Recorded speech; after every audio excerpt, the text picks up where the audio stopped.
तो दोस्तों, दुनिया कुछ भी बोले, लेकिन जब भारत किसी सेक्टर में कदम बढ़ा देता है तो उसे पीछे खींचना नामुमकिन हो जाता है। जी हां, चाहे दुनिया भारत की हार का इंतजार ही क्यों न कर रही हो, लेकिन जीत अब भारत के हाथों में आ चुकी है। दरअसल यह जीत है समुद्री व्यापार की ताकत को अपने कंट्रोल में लेने की। असल में यह तय हो चुका है कि 2047 तक भारत एक विकसित राष्ट्र बन जाएगा और भारत नहीं चाहता कि उस समय भी किसी और देश के सामने झुकना पड़े उस चीज के लिए जिसकी जरूरत सबसे ज्यादा है। हम बात कर रहे हैं ग्लोबल ट्रेड में सबसे ज्यादा काम आने वाले समुद्री जहाजों की। भारत का लक्ष्य है कि 2047 तक दुनिया की टॉप 5 मरीन नेशंस में शामिल होकर समुद्री व्यापार का बड़ा हिस्सा अपने कब्जे में कर लें। और कमाल यह है कि इसका असर अभी से साफ दिखने लगा है। कभी सोने की चिड़िया कहा जाने वाला भारत अब ऊर्जा और समुद्री ताकत की चाबी खुद अपने पास लेने जा रहा है। जी हां, पहली बार 8 साल बाद भारत ने अपने बेड़े में ऐसा जहाज शामिल किया है जो सिर्फ एलपीजी लाएगा ही नहीं, बल्कि दुनिया को दिखा देगा कि भारत अब किसी पर निर्भर नहीं रहने वाला।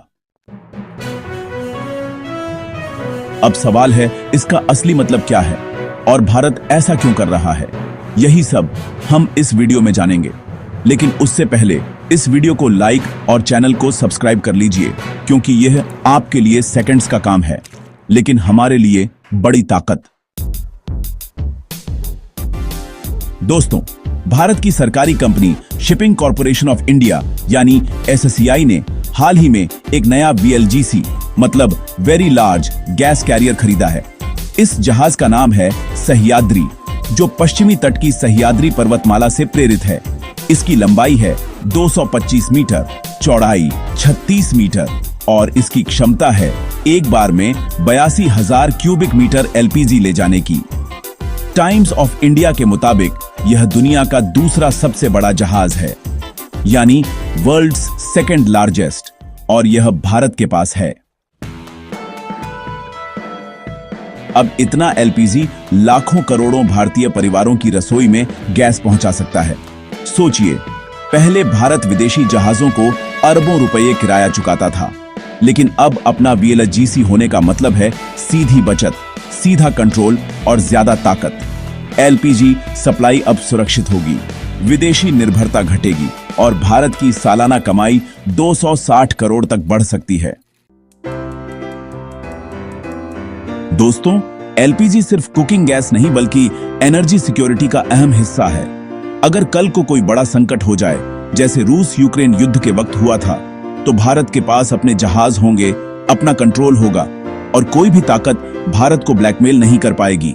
यही है असली आत्मनिर्भर भारत। दिलचस्प बात यह है कि भारत में जो एलपीजी रसोई गैस के रूप में इस्तेमाल होती है, उसमें से सिर्फ 40% हम खुद बनाते हैं और बाकी 60% हमें बाहर से मंगाना पड़ता है, ज्यादातर मिडिल ईस्ट से। इसलिए इसकी सिक्योरिटी सबसे अहम है और यही कारण है कि सरकार और एससीआई दोनों मिलकर इस पर सबसे पहले फोकस कर रहे हैं।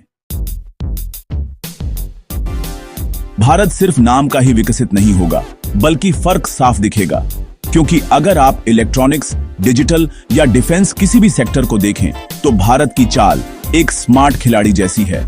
उदाहरण के लिए इलेक्ट्रॉनिक्स में हाल ही में एक बड़ी उपलब्धि दर्ज की गई, जब वित्त वर्ष 2025 की पहली तिमाही में भारत के इलेक्ट्रॉनिक्स निर्यात में 47% की बढ़ोतरी हुई।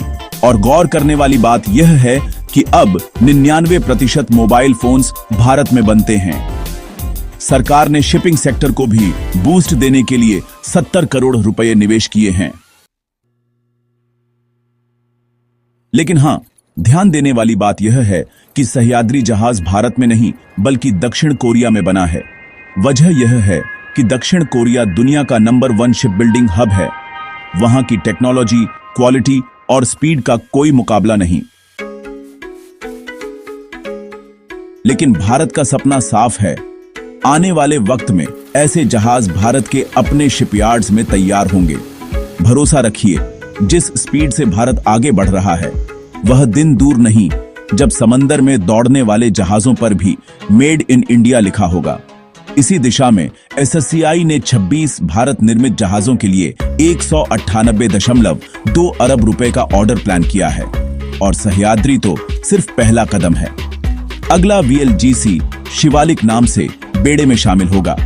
इसके अलावा 2 और एलपीजी जहाज खरीदे गए हैं, यानी आने वाले वर्षों में भारत का एलपीजी फ्लीट इतना मजबूत होगा कि दुनिया की कोई भी एनर्जी पावर हमें हल्के में नहीं लेगी। दोस्तों, सोचिए, कभी हम विदेशी जहाजों पर निर्भर थे और आज भारत के पास अपना सह्याद्री है। यह सिर्फ एक जहाज नहीं बल्कि आत्मनिर्भरता का प्रतीक है। यह भारत की ऊर्जा सुरक्षा की ढाल है और समुद्री शक्ति का नया झंडा है। जब यह जहाज लहरों को चीरते हुए दौड़ेगा तो पूरी दुनिया देखेगी। 2047 तक विकसित भारत का सपना यही है कि हम किसी के मोहताज न रहें, बल्कि अपनी ताकत खुद बने। आज जो जहाज हमने कोरिया से खरीदा है, कल वही जहाज कोचिन शिपयार्ड या हिंदुस्तान शिपयार्ड में बनेगा। और यह सपना नहीं बल्कि रास्ता तैयार है। कोचिन शिपयार्ड ने आईएनएस विक्रांत जैसा एयरक्राफ्ट कैरियर बनाया। मझगांव डॉक ने घातक पनडुब्बियां और युद्धपोत तैयार किए और विशाखापट्टनम का हिंदुस्तान शिपयार्ड पनडुब्बी रिपेयर और बड़े जहाजों के लिए पहले से सक्षम है।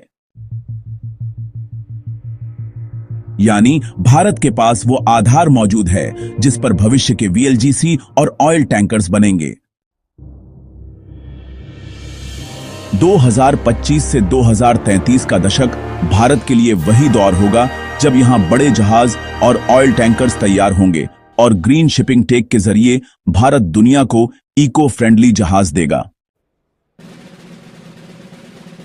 यानी आज हम जहाज खरीद रहे हैं, लेकिन कल हम जहाज बेचेंगे।